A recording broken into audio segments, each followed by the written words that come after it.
So how do we fight back against these efforts to suppress the vote? I mean, I'm assuming there's not a simple light switch that we just turn on, but these appear to be state by state. There have to be, I'm saying, state by state efforts and advocacy campaigns to beat back voter suppression efforts, and also to make sure, and this is what people like Jason Kander are working on, also to make sure that there are real political consequences for state and local officials who pursue these kinds of restrictions. Yes, and I will leave that kind of electoral accountability to folks, working in that space. But you're absolutely right that there are campaigns to push back against these suppressive measures that are critical. There was a protest outside of the first sham commission meeting. So there are really people that are delivering thousands of petition signatures.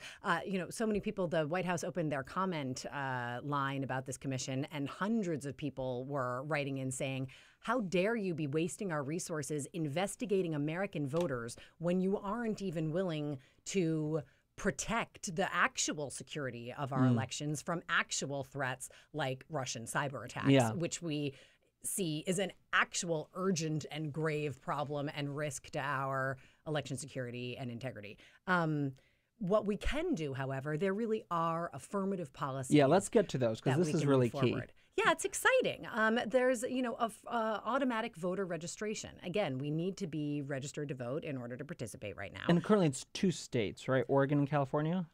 It has now been adopted in 10 states, plus the District of Columbia, but only 10. Implemented in Oregon. Got it. Exactly. Okay. So Understood. Oregon adopted it in 2015 and then implemented it in time for the 2016 elections. CAP actually did a major study with other voting experts, Professor Paul Gronke out in Oregon. So really marrying this to do data analysis to see who votes with automatic voter registration. Okay, so quickly, what is automatic voter registration and what did those studies find about its impact?